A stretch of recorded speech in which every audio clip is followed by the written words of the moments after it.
It's been so long. Um, I just want to hug you. It's good to see you. I Thank love you. you so much. Thank you, my dear. Thank you. Yeah, and yeah, Mm. thank you. I know you know that. I know you know that. And thank you for being you and for saying yes to this. Yeah. Thank you. Thank you for the honor to be with you and to be with the space of other beings Yes. holding us and being with us. And yeah, for the sake of togetherness and unity. And I'm happy to join you. Thank you. Mm. I was just telling Sasha and Wendy that I'm really nervous, so I want to name that. Um, so maybe we just start with just a moment of silence, just a moment to land and to come in and to bring in those who come with us into the space.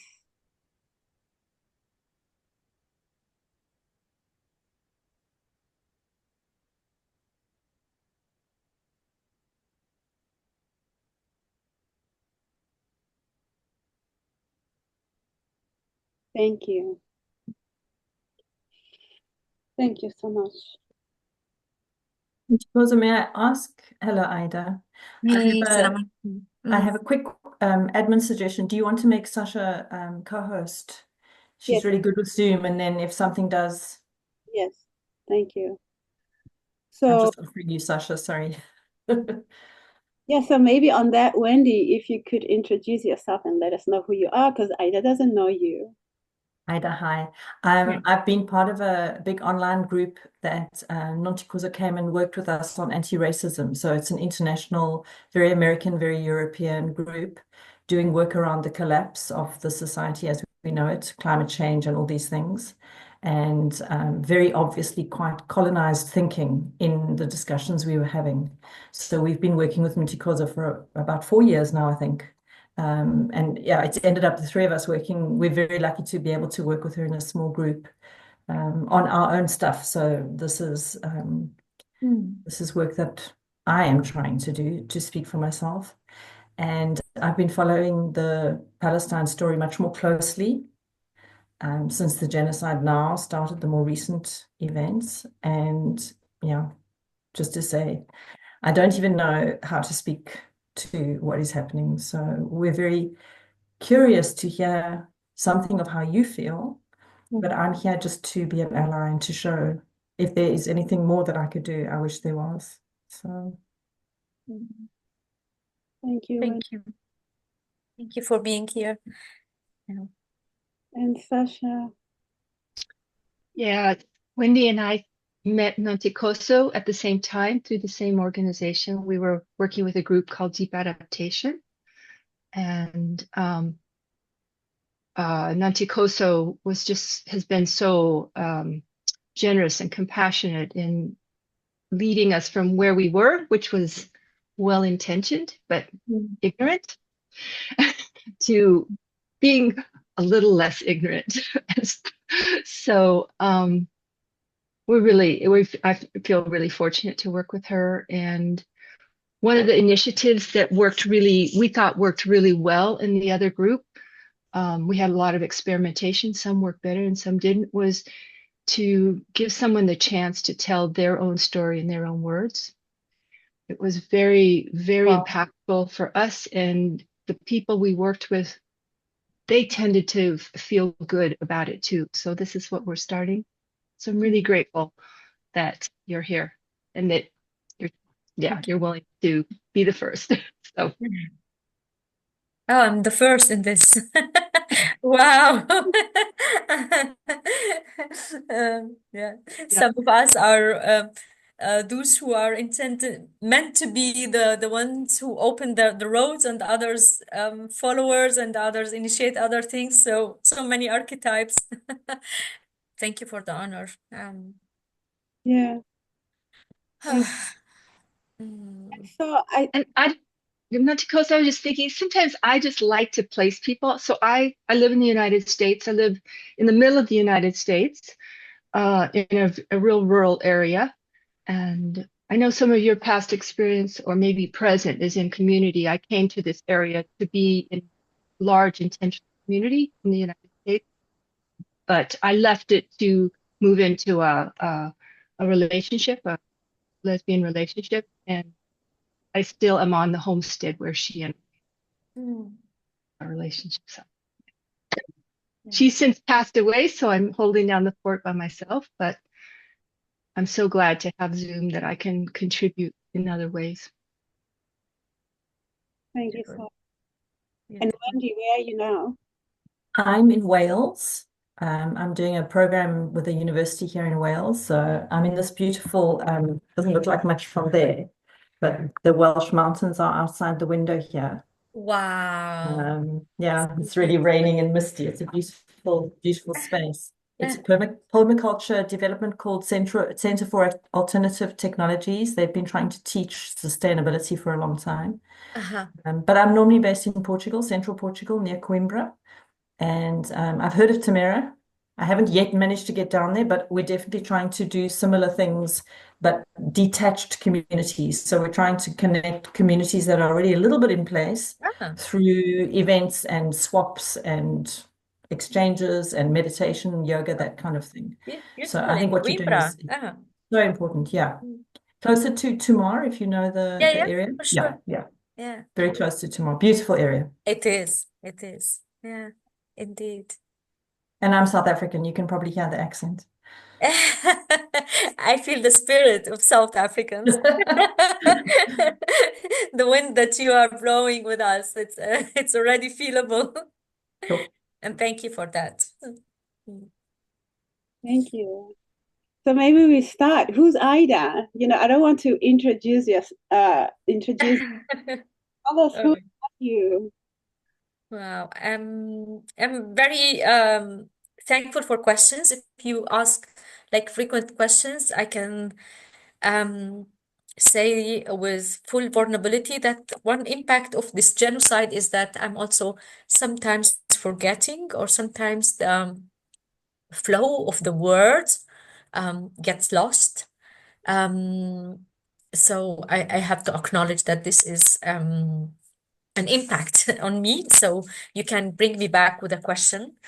And you asked me, Wendy, how is it to be in Palestine? How is it to be in this land? I'm now only for 48 hours in Palestine. I've been traveling for a month and a half in New Zealand, mainly to connect with mountains, mainly to connect with roots and with unwavering process and healing stories that happens from the indigenous people in New Zealand, the Maoris, in the face of colonization.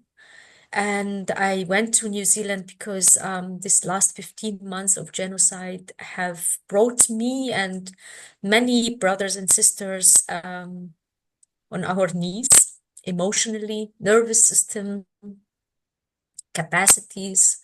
And I'm honored to be on the privilege that I was able to have few weeks of relaxation, few weeks of just being with the mountains, hiking and swimming and relaxing my nervous system. And now I'm coming back to Palestine the last 48 hours, and I can tell you the land with the ceasefire, one can feel that the land is breathing, is this hold of breath that was in the last 15 months. There is something breathing now.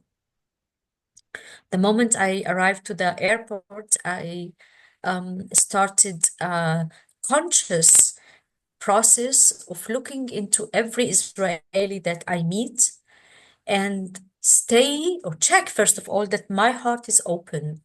And whenever my mind would go into this direction of accusing the individual, I prepared a mantra for my mind saying, these are individuals. These are people whom the system is targeting to play an evil role, but they are not evil. And I tried it again and again, and I could maintain it for a few hours. And after a few hours, I really needed to close my eyes and go in meditation, even though I was still in the train, because I could not hold it anymore, because it is so difficult to look into people and stay with this understanding that yeah, they are not my enemy, and nevertheless a genocide is happening, have been happening for 15 months. Yeah. Oh, yeah. I have to be honest. I was thinking I don't want to start there. I wanted to start with you saying who you are, but this is your space and your story. And thank you so much for sharing that. Um, I think this is what the things I really love about you. And also sometimes I have to say I was thinking about you and I was thinking this is this this is one of the things that sometimes makes me angry about you also. And I was thinking I have to say this. Like every time something happens in Palestine and I contact you and I say, what can I do? And Mm, response is always say, let's pray. mm, All the time you send just this message, let's pray. And then mm, of course, I know prayer, but mm, that message would make me angry. And I've been really asking myself, why would that make me angry? mm, Like I was not feeling your anger. I was not feeling um you saying I'm upset, and I was thinking actually my mm. question itself, what if you told me to do something? What would I do anyway? What would I, Wow. what would I do anyway except to pray? Because he, Mm, oh, there's so much mm, better emotionally. And I'm listening to you right now talking about having that courage and to watch and observe your thinking process. yeah. Wow. Thank you for sharing that. We would also get angry from a person who is only telling us pray, and there's the longing to that we show more of our emotions and the impact that it's happening to us. And you know, when I say to a person like you, please just pray, it's because I know that you are doing the work. I know that you are working. I know that you are building the new. And I know that you are also struggling. I know that you, from your background, which is very similar to mine, is doing the work. And sometimes I feel that I cannot add to people the sorrow and the pain of Palestinians, which is now for almost a century going on. And so sometimes I really try to save it from people to say do this and do that, because I know you are doing the work. And sometimes I also feel that how to say it, I feel it draining to speak about my feelings and my where I am, mainly because if the medium is online, when I am with people around me and people with a hug and with physical say how are you, and I see that they have the time and the capacity to hear the answer, I share. I do, and I speak about my pain and my sorrow. But for this, we really need to people who are on continuous traumatization process, and nevertheless they are blessed with capacities. We become very sensitive. We really feel it if a person is saying, how are you? And they mean it and have time and capacity to listen, because what I'm gonna unfold is really heavy. So I need to know that you are based so I can share. And with the medium of online, I tend to be shy. So I'm so glad that now we are four women and we are allowing this space. Um, Wendy and Sasha, you are there, but um, But with the without camera. yes, they are allowing us to speak. They are here. holding We the are, Oh, yeah. okay, good. Mm.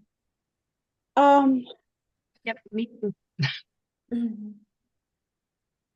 so this power of being aware that I need to be aware, I need to know that these individuals are not responsible for what's happening. Um, where does it come from? What is your background? Hmm. Just what So, do yeah. yeah, who's Ida? What does Ida do? Yeah. Mm. You know what I love in this space that you allowed or you are inviting storytelling, and storytelling is an antidote to coloniality. The multiplicity of stories is an antidote to coloniality. And I love storytelling. I come also from the Bedouin indigenous people of Palestine. And when two people want to cross the desert, they say to each other, would you carry me or shall I carry you? Which means, do you like to tell me your life story first or shall I tell you my life story first? And when we tell stories, we can cross the desert, the metaphoric desert, but whatever desert between us in an ease. I grew up in the north of Palestine to indigenous Bedouin people. And very quick from my first years, I start understanding that I am a female body, and that female body in this tribal conservative society is not so welcomed. And my mother also now shares with me that I gave many challenging questions. I kept saying, why? And that inner child inside of me that asks why for things that do not go with the purity and the innocence of a child is still asking questions of why genocide. And now back to my childhood, very soon beside knowing that I'm a female body in a patriarchal system, in a conservative society, I understood that I am Palestinian under occupation. We are stamped from the beginning of being an enemy. And that child inside of me, my heart crashed because I was coming to everybody with so much love, with so much opening, and I could see the projection on me where people would stamp me, give me a title. She's Palestinian, she's Arab, she is something different. I grew up and I'm still in times of Islamophobia. And personally, I am not a religious person, but I grew up with the spirituality of Islam. And my heart is still shocked whenever I see this discrimination toward my faith, my spiritual background. I grew up and I understood that my tribe, are indigenous people of Palestine, and our collective society in Palestine looked down to us, looked into these indigenous people and said, oh, Bedouins, they are primitive.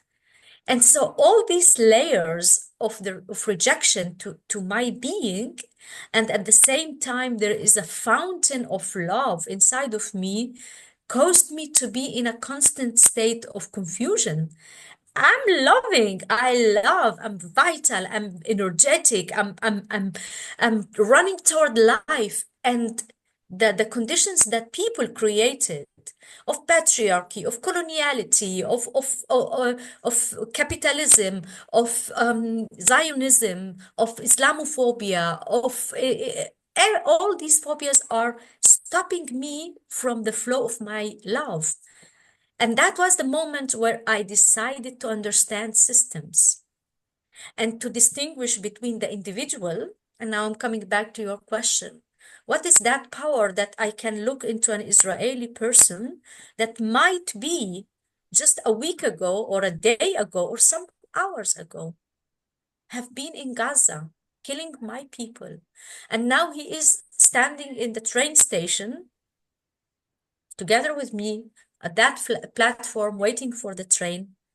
And I look at that person and I have to remind myself This is an individual. This is not the system. Where we can heal is where the systems created for us conditions to be wounded, but not to waste our energy on one individual versus individual. Now, the systems are in the end expressed by us as individuals. They are manifested, they are operationalized by individuals doing things. And yet, that individual is a product of a system. Which is the meaning also of my name, Aida. Aida means Auda, means coming back. So I am coming back to roots. And Aida, in another meaning, means celebration or joy. So the meaning, the double meaning of my name, woman who is tending roots with joy. So my task in life, which is my parents gave to me by my name, is that I am designed to look into the roots of things, to grab things at the roots, as Angela Davis said, and not to look into the individual and blame one on one.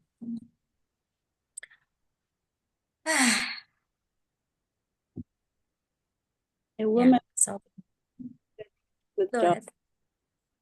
Wow, thank you. I didn't know that. Thank you for sharing that. I understand the importance of the names, especially in our indigenous cultures, because they mean something and they follow us. And this power obviously then sends you into your journey of doing peace work, right? And that's what you're known for, doing peace work, and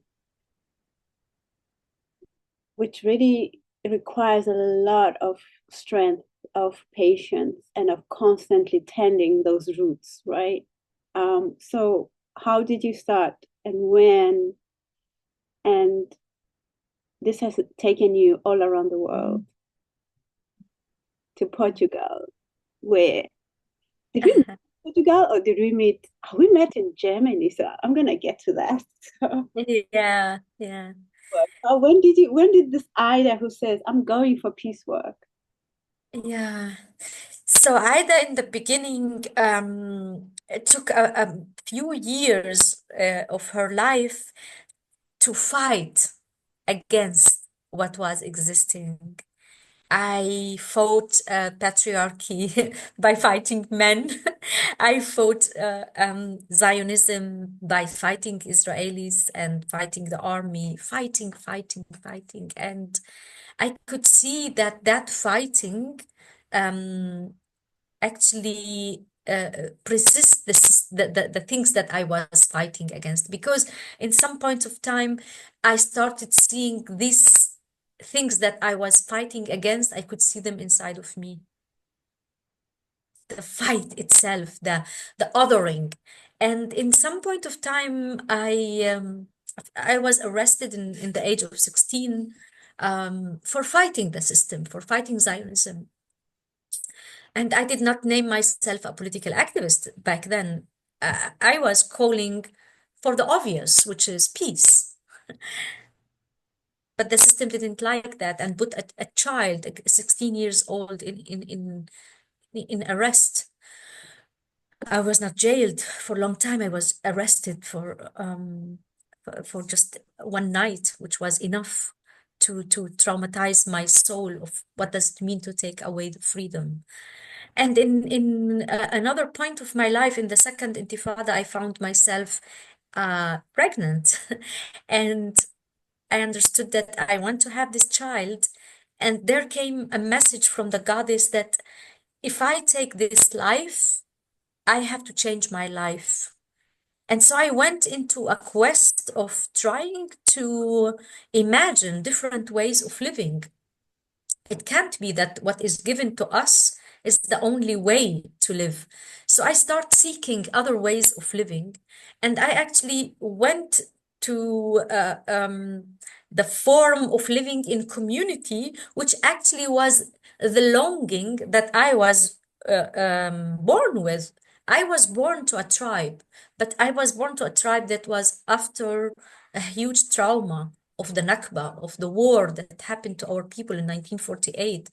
And this tribe was disintegrated because the state of Israel did not want the indigenous people to thrive in a good way.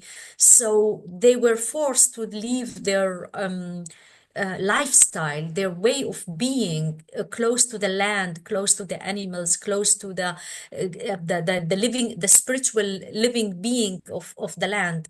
So my tribe was broken, and the goddess gave me this information that if I take this life of a child and become a mother, I need to find different ways of living, and led me to discover communities. And this is where I also, we met in Tamera, in Jen, in the Global Eco-Village Network, which is encouraging people to go. I don't want to say back. I want to say go back to the future, the future of sustainability and the future of resilience, where we are closer to land, where we are part of the land and not top on the land, on Mother Earth. So that was the process where the fight to the outer stopped, and started a phase of my life where I started looking inside and seeing how these systems are internalized inside of me. Wow. Amazing how discrimination, for example, discrimination. I was a person who was saying, why I am a victim of discrimination for being this and this and this and this. But then I found out that I also have patterns of discrimination against other people who are maybe different colors or different abilities or different. Wow. And that discovery, without even shaming and blaming myself, saying, aha, this is how the systems are sitting inside of us. If I want the systems to dissolve outside, I need to dissolve them inside of me. And that was another phase of my life. And then came another phase where I felt that I did integrate a lot of this work. And now came the phase of, so what are we building for the future? What is my offer for the future? And here came the whole phase of building community, training people to build community, training people in Palestine to become resilient, and seeking food sovereignty, and so on.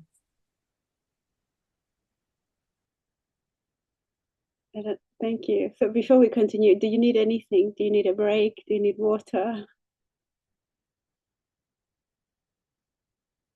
I can't hear you now. I need to tell the children outside that I'm having an interview here because they are not used to this. So give me a second to give them orientation. That's okay. That's what happens when you come back home.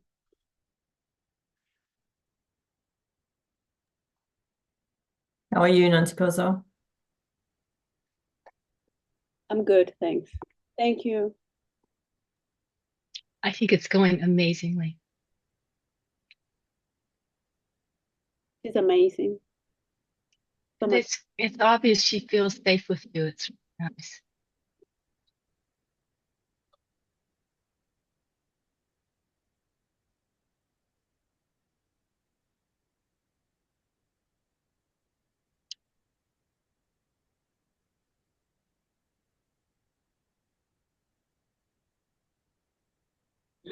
Welcome back.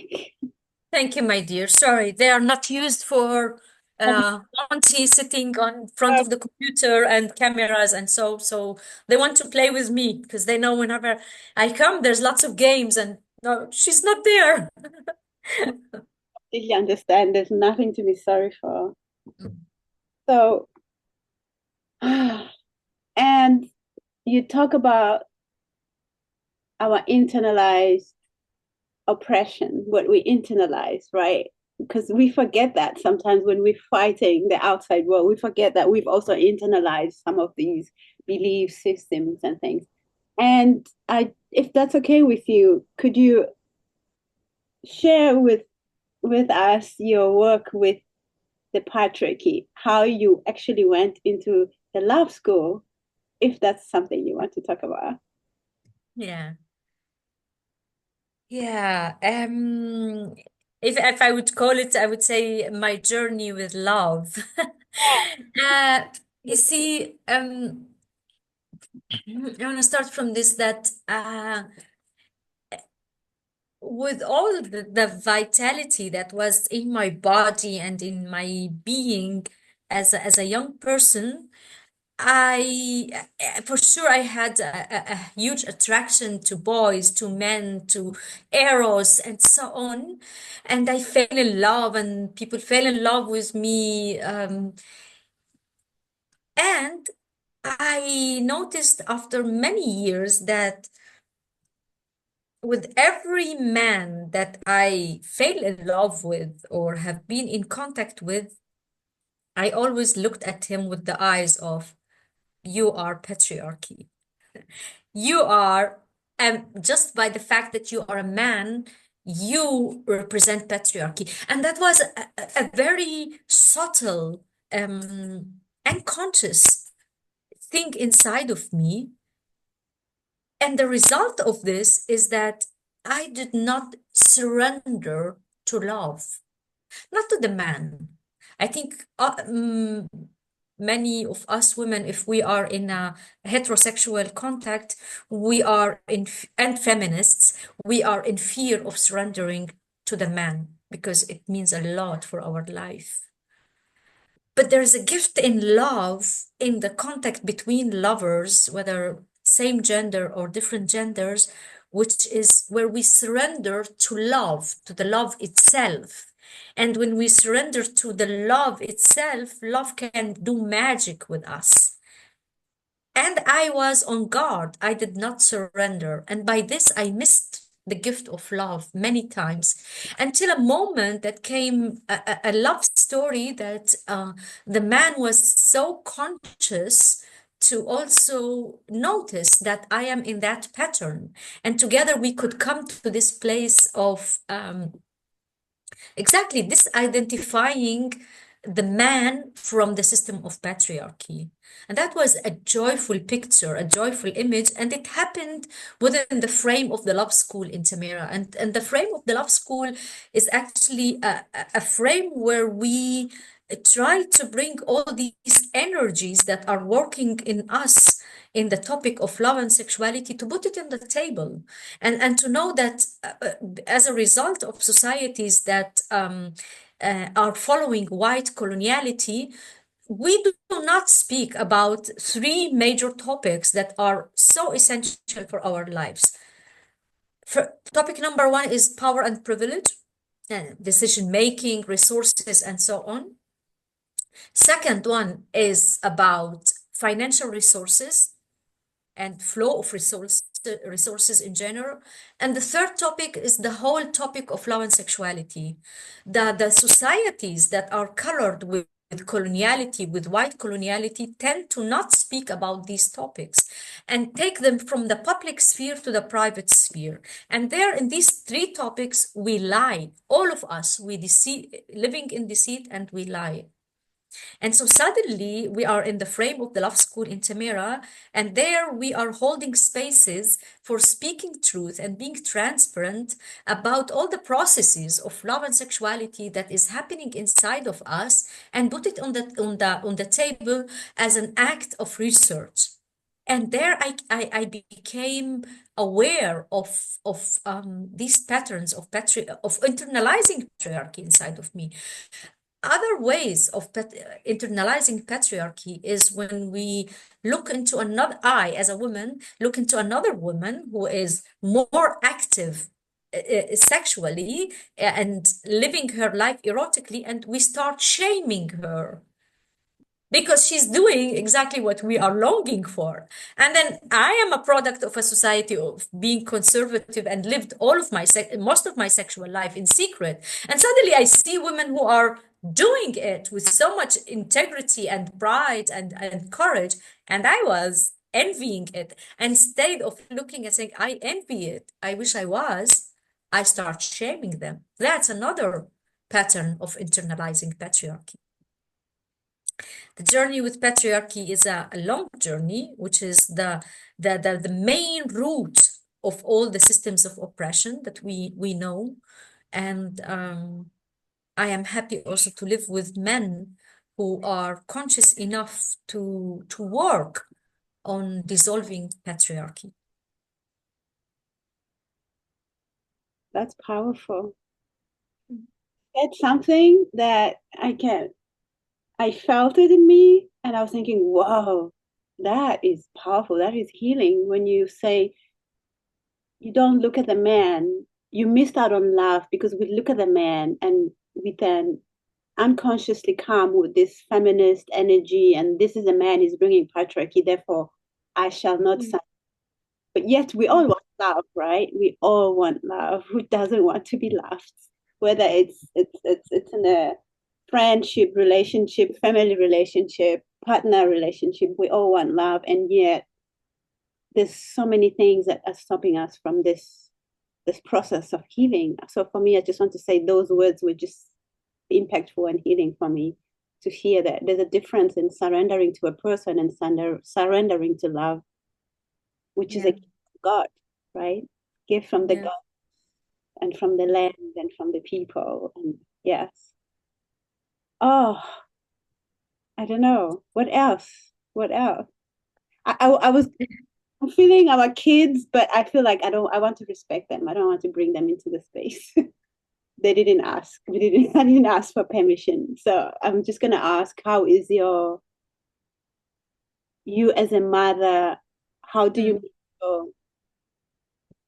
pass down all this wisdom for powerful person, child? I don't want to name the name and gender because they didn't ask to be in this space. How do you make I have a very clear consent process with my daughter about speaking about her and speaking about insights about growing up a beautiful soul like her. So I feel very comfortable to speak about her. Yeah, I think that we might be victims of many systems of oppression, and some of us have intersectionality of oppression in many levels. And I think when we are gifted the gift of consciousness and the gift of research, we come to a point where our main work is a decision of saying, this trauma will stop here. I will not pass it on for future generations. And I'm deeply grateful for life to be able, not only due or thanks to my own powers, no, at all. I think it's a culmination of many ingredients that allowed me with my daughter to stop many traumas that I went through, that they don't pass to her. Whether it is in the topic of eros and body, feeling comfortable with her body, being in integrity with her body, how she moves in the world with the process of thinking and the process of taking insight, of being indigenous person, of being all of the being a female body, all of this. I'm thankful. I'm very thankful that it's possible to see a change. Yeah, in such a short time, like in one story, there is so much beauty to see and so much harvest to take. I'm grateful. I'm really grateful for that. we need more conscious parents think about putting the energy to work on our generational traumas and to create those spaces as much as we can, that it does not get passed down. I mean, I don't feel we can stop all of it, but just to do as much as we can to make sure that we don't pass it down to the next generation. Thank you for doing the work. I was also thinking, your home. Sorry, yes.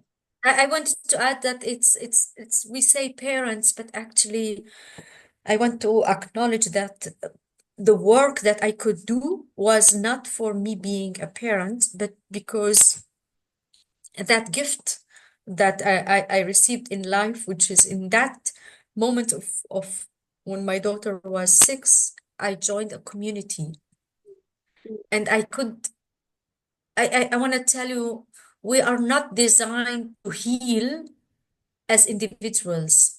No, The harm that is happening to us as individuals is coming from systems and coming as collective. And where we heal is where we are back to that original, authentic collective that individuals can live with in. And we are all designed to live in communities, in tribes, in larger families, not as nuclear family, not as this nuclear individual modern way of living. That's if I would continue living in Jerusalem as a single mother, even if I would have another partner or so, I don't think that I will be able to heal or to go in that, because there were moments in these 20 years of living in community where I could not show up for my job as a mother.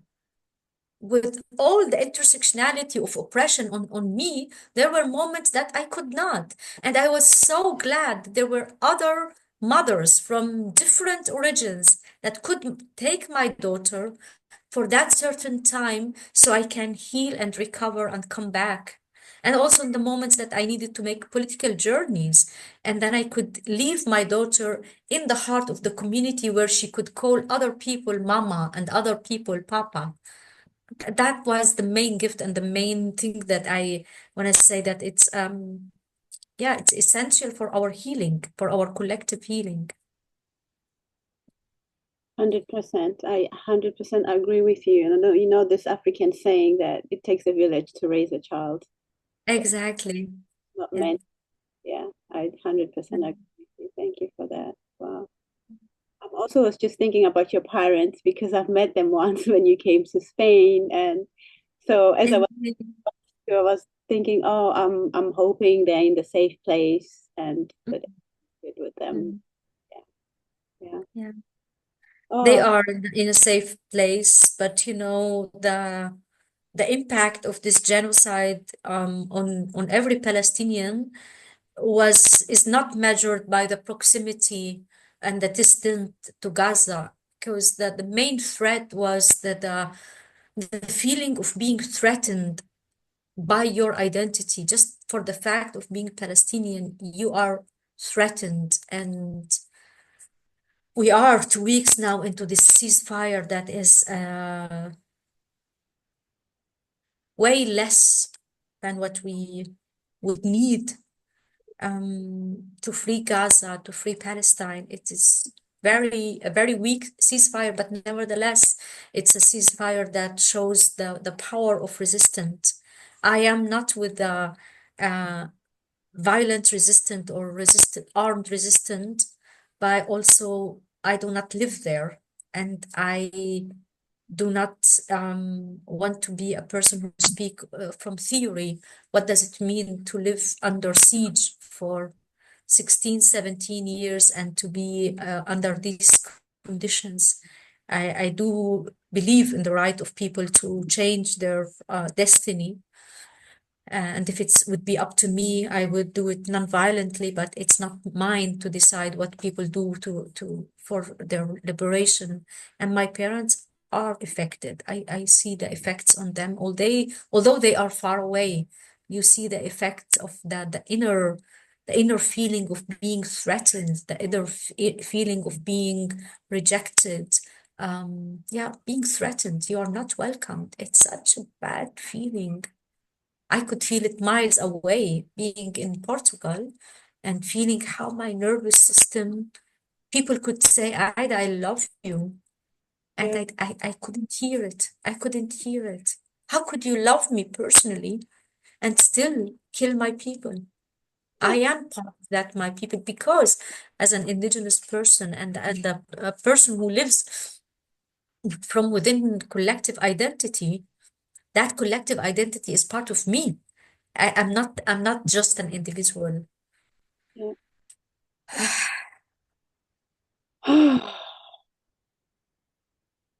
Yeah. Thank you for sharing that. Oh my gosh. Well, I do love you. And Love you. Thank you. I use Facebook so much anymore, but the other day, like I actually don't use it. I go there once in a while, and you wrote something. You're always writing this really powerful things. You wrote, survival's guilt is that deep mixture of feelings that you have when you witness from far your people being erased every day. When you read in the news and count the numbers, you know you're far, almost safe in Europe. You even can travel to the Far East and try to enjoy life. Mm. Yeah. And yeah, oh, I need a moment. Mm. Yeah. So, oh, Oh, yeah. and I cannot imagine, I can connect as a fellow human being with the work that I do and the history that I come from South Africa and being a Black woman in Europe. And I can connect with some of that guilt, but I don't know how it feels like for you right now. And guilt and helplessness also. And of, even if I was there, what would I do anyway? So it goes back to that question when I write to you, Yeah. arrogantly asking you, what can I do? And then you answer, you say, pray. And then Mm. I think, Mm. what can I do anyway? Mm. This sense of feeling despair. Um, One of the poets once wrote, if you lose hope, you shouldn't lose hope and you shouldn't despair. And I feel like for me, what has been happening, Palestine, Congo, just everything, all this is happening. I am in despair. And I feel like there's a little bit of shame in that, also saying, no, you shouldn't give up. You shouldn't. But I am in despair. And Mm. so, in one hand, this sense of we're still alive, and another way of fighting the system is letting Mm. them that we can still find joy in small things, that we're still alive. And so, Mm. how do you hold that? How do you hold? Yeah. Wow. You just brought it all in your question. It's totally true.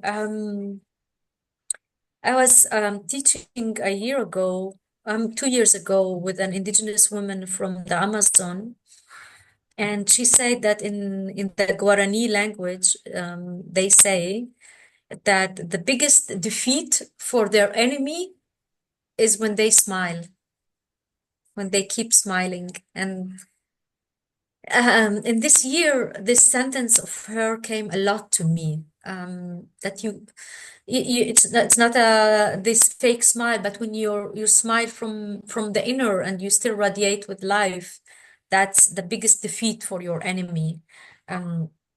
Because the what war wants from us is to break, to be in despair, to start hating each other, to call each other enemy and other each other, othering each other. And when we keep smiling and when we keep laughing with life and enjoying life, these are the places where we tap to our authentic resilience. And I know all of this. I know it's in theory, and nevertheless, in these last 15 months, I came to moments of despair. I came to moments of so washed with the guilt of surviving, with the guilt of being able to be in Portugal surrounded by loving beings, by beautiful nature, and reading. And I did a lot. I mobilized demonstrations, I mobilized gatherings and movie screening and so many things. I did a lot and nothing helped. Nothing. People went to the street. We did everything and nothing helped. 15 months every day, hundreds, hundreds. And I came to despair. I came to despair. I know despair. I came to places of powerlessness. I came to places of nothing worthy. And still, with all these moments of despair, all these moments of pain, there was still an inner witness inside of me that said all the time, and we go on, and we keep going on, and we continue, and we go on. And that witness inside of me of we continue and we go on, I think that's the station of God inside of me. That's where the God is sitting. And each one of us, the places where we know pain, but we don't add suffer to it, where we get shaky, we got shaky but not shocked. We get moved but not paralyzed. All of this is possible inside of us, and I could feel it. I could witness it. There were many things that helped me to not to surrender to the despair. Prayer. That's why I say people pray. When I sit and pray, and I don't pray from this place, oh God, but I ask God, so what is asked from me? And I sit in meditation and I receive answers. Sometimes I receive more questions also. But these are the places where it gets us out of the despair. I feel that I still, and many of us, we did not unpack yet the impact of this genocide on us. I feel it now, and I'm sitting with you, and I feel comfortable with you because I know that you know what I'm talking about. There's something in me that that sees that I'm not unpacked yet. There's still a lot to unpack, a lot. Yeah. Yeah. And I feel like it's not just about unpacking, but it doesn't make sense. It's still senseless. Like make it make sense. And for me, when I heard about the ceasefire, I was expecting to feel something. I didn't, because for me, we've already done so much damage. So I guess that for me, that's where the despair kind of it's like it's done, and it doesn't make sense. How do I make it make sense to my cellular body, to my nervous system? Indeed, when you look into this ceasefire with the account of 50,000 murdered and 100,000 people injured, and the destruction, 90% destruction of the city of Gaza, and also going back to the same situation where Gazans are under siege, it doesn't make sense. It doesn't make sense. But in another way, you see, in these 48 hours that I am here with my parents and with my people, and I see the people following the news and watching the screens and seeing the thousands of Gazans marching back to their homes. This marching back to their homes, not accepting that they are refugees or that they lose their lands, has a very significant weight in the psyche of Palestinian people, because our refugees, my people, my relatives who were murdered and some of them became refugees in 1948, they never got the chance to come back. The ones who are 67 never got the chance to come back. Whoever ruled in diaspora never got the chance to come back. The right of return to our homes and refusing to become refugees is a very central topic in our psyche. And now suddenly, after 15 months of genocide, where the whole Western world with their governments, the governments, not the Western people, the governments of the Western world stand beside Israel against that city and that resistant movement, and they could not break them. And now they are going back. So we need to look into things in a relatively the powers, the imbalance of power, and from there to draw the picture of relief. It's not a victory. It's not something that we can say, whoa, we are liberated. Because for me, liberation, when there will be no need to overcome any other people with force, no matter who they are. I believe in total generosity of Mother Earth, of life. I know that Earth is ready for all of our needs, not the greed, not the wanting, the needs. And from there, I draw my hope. So it is not yet a ceasefire that we can be happy for, but for those who went back to their homes, they are happy. And I share their happiness. Thank you for saying that. Is there anything else you would like to share as we closing? Is there something? I want you to know that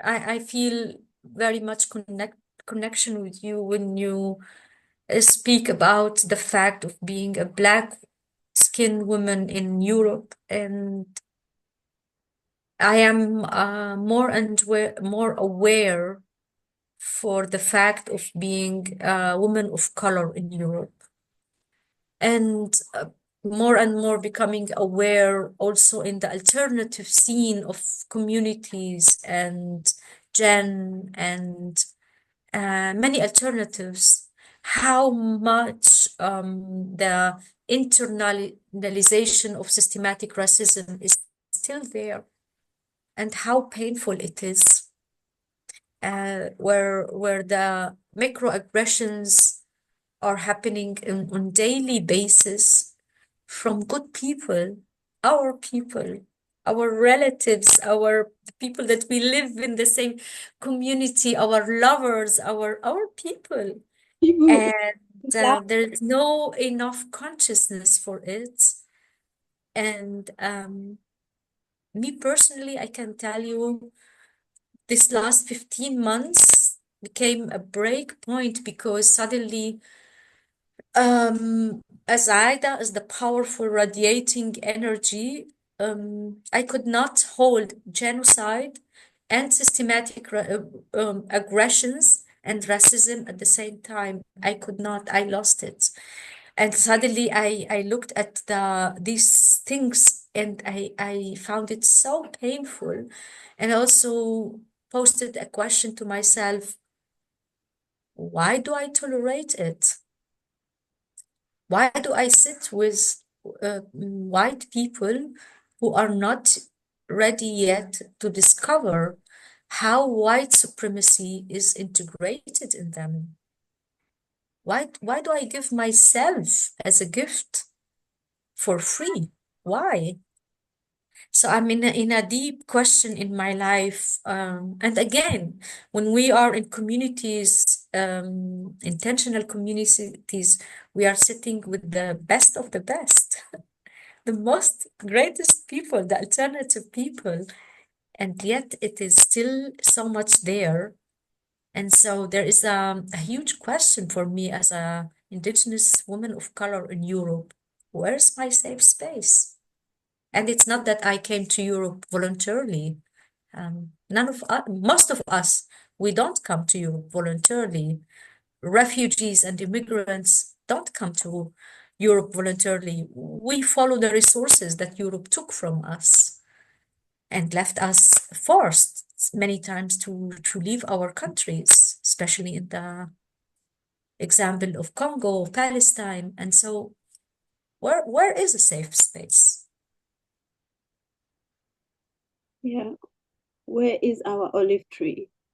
Where is our olive tree? Yeah. Yeah.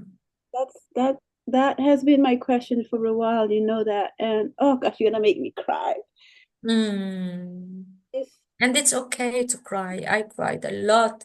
I cried a lot these 15 months. And so there's a lot to cry. yeah. I have a picture of us in Senegal in the middle of the night with the people, our people from Ethiopia, having the coffee ceremony, drumming and dancing. And I remember it. time.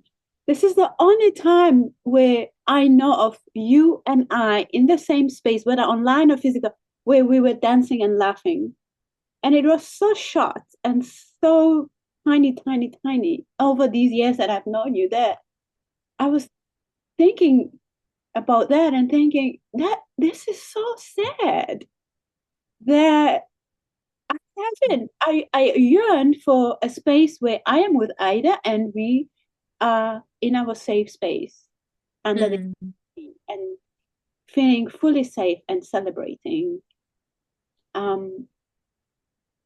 Because every time you and I are together, we are teaching people to see the harm they are doing. We are holding space for people's processes. We are, and it's almost also even in that is that our pain and anger is not allowed. We Mm.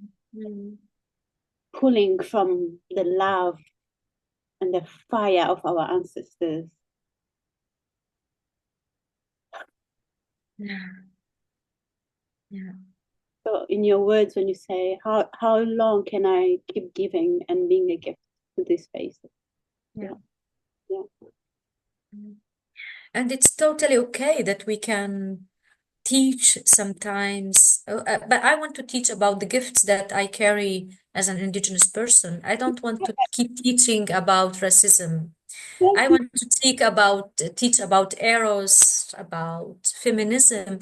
I don't want to teach about racism. I think that this is the responsibility of white people to create among them and to study about it. But I cannot be the one at the end of receiving the harm and then explaining for you what is the harm. That's too much. Yeah. And we need spaces where we can be with our people, with people of color, and enjoy just life. Yeah, especially, yes. Yeah, we need such spaces. I'm ready to go to Senegal again Yeah. or wherever. Mama Africa, wherever. Wherever where it could, the land could hold us and Yeah. let us express our joy and love without any sense of anything that we feel we need to do or say or feel unsafe. Yes. So this is, I think my point is this is our prayer. This is my prayer for us. My prayer for us is we find those moments of joy. I would love to find an experience with you where we can be joyful and Yeah. and dancing and just free from all these other things that we've dedicated our lives into doing. Amen. Amen. Amen. And my last question to you is, if you wish to answer, what kind of an ancestor do you want to be? How do you want to be remembered? Hmm. So I'm for the last 9 years growing a beautiful garden around my simple caravan in Tamera, Portugal. And soon my husband and my brother and I moving to a land next to Tamera. We're not moving, but we are like tending a land there where we are making a huge process of reforestation for it's a huge land. And I want to be remembered as a person who planted many trees, a person who dared to live life, stood when it was needed to stand, and spoke truth also when truth was difficult, and lived her life with dignity. One image of I have from my ancestors, it's an image that I received in a very special situation. I don't wanna now waste the time on telling the whole story, but I saw maybe me, maybe one of my ancestors. She was expelled from the tribe, from the tent in the desert, because she dared for truth that was not allowed for her time. She walked in the desert till a point that she stood, she sent roots and her hands, and she became a tree. Oh, And since then, I have an image inside of me, of my ancestors, of me, is that even in the desert, even when we are expelled and not wanted, we become a tree. And in our tree, people are seeking shade. And that's a service. oh, that's beautiful. Mm. Thank you for sharing that. Thank you. May you be the tree. You are the tree. For me, you are the tree. Thank you, my love. Thank you. We are all, each one of us is a tree, and we are all longing for the forest. Yes. So when we come together, we allow each tree to be herself, but receiving also the shade of other trees. So trees don't live individually; they live in a forest. Yes. Anyway, I just want to say this because another person that has been coming to me strongly since I wanted to organize this was Mena, and I was feeling that this is one spirit that I would have, yeah, because she was very strong, and I just felt like I just want to say that, yeah, and yeah, so yeah, because I know she would have been here with us today. So, yeah, so another tree in the forest. Ah, another tree. Yeah, Mm. so many things happen. Yeah. Mena dreamt of always of a grief ceremony for Israelis and Palestinians to be done. And you know what? It will happen in 4 days, and Oh, I will be leading it. And that's a legacy of Mena. yeah. Yeah. I Mm. I feel that's one person I didn't tell enough how much I appreciated her and how much I loved her. Yeah. We had that short time that was given. Yeah. Thank you. Thank you, Aida. Bless your heart and the work that you do. And let's let's continue together. I'm glad I know you and I love you. and Happy. and I hope we can see each other soon. I'm gonna do my best to actually make that happen.